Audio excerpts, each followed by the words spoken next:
이스라엘군이 시리아를 공습해 이란 혁명수비대 고위 간부가 사망했습니다. 이란은 대통령까지 나서 이스라엘을 비난하며 보복을 천명했습니다. 지난 20일 이스라엘이 미사일로 시리아 수도 다마스쿠스에 있는 5층짜리 건물을 타격했는데요. 현장 목격자들은 3번 연속 폭발음이 들리면서 건물이 무너져 내렸다고 합니다. 로이터 통신은 폭격당한 건물이 시리아 정부를 지원하는 이란 고문이 사용해온 곳이고 사망자 가운데 이란 혁명수비대 정보수장을 비롯한 대원들이 포함되어 있다고 보도했습니다. 이란의 지원을 받는 이른바 저항의 축세력이 이스라엘과 하마스의 전쟁에 대한 개입 수위를 높여가고 있어 확전 우려가 그 어느 때보다 커지는 상황입니다. 나세르 카나니 이란 외무부 대변인은 이날 이스라엘의 다마스쿠스 건물을 겨냥한 공습에 대해 속전 이스라엘의 잦은 시리아 주권 침해와 도발적 공격 확대를 규탄한다고 말했죠. 이는 불안정한 상황을 영내에 퍼뜨리려는 발악이라며 이란은 이에 대응할 권리가 있다고 보복 의사를 천명했습니다. 지난해 10월 하마스가 이스라엘을 기습하면서 가자지구 전쟁이 시작된 뒤 중동 곳곳에서 친이란 무장 세력들이 이스라엘 및 미국과 군사적 충돌을 이어가고 있는데요.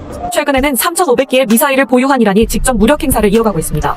이란은 지난 15일 이라크 북부 쿠르드 자치지역에 있는 이스라엘 정보기관 모사드의 첩보본부를 파괴했죠. 같은 날 시리아 이들리브의 이슬람 극단주의 무장 세력 IS를 겨냥해 미사일을 발사했습니다. 다음 날인 16일에는 파키스탄에 위치한 이란의 순위파 분리주의 무장 조직 근거지를 타격했죠. 이스라엘이 이란 혁명수비대 정보수장을 제거한 시리아 공습이 확전의 순간으로 우려되는데요. 워싱턴 포스트 보도에 따르면 이스라엘은 최근 레바논의 친이란 무장정파 헤즈볼라와 분쟁에서 외교적 해법이 나오지 않으면 몇 주 내 전쟁에 나서겠다는 뜻을 미국에 전달한 것으로 알려졌는데요. 이스라엘이 정한 데드라인은 이달 말. 확전의 시기가 빠르게 흘러가고 있는 모양새입니다.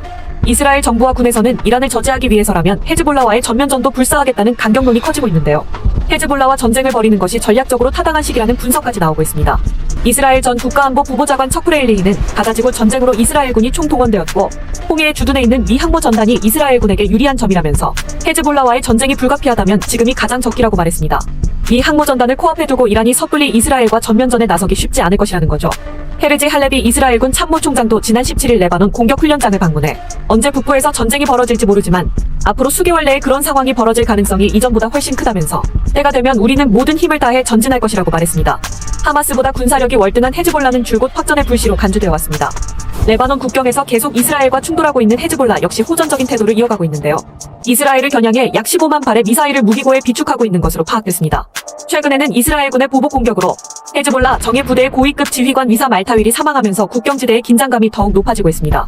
이스라엘은 헤즈볼라의 기습 공격에 대한 우려로 레바논 국경 인근 마을에서 수만 명의 민간인을 대피시켜 놓은 상태입니다. 지난 2006년 헤즈볼라와의 34일간의 전쟁에서 게릴라전에 고전하며 사실상 패전했던 이스라엘이 이번에는 미 항모전단을 등에 업고 큰 그림을 그리고 있는 건 아닌지 확전을 우려하는 목소리가 커지고 있습니다.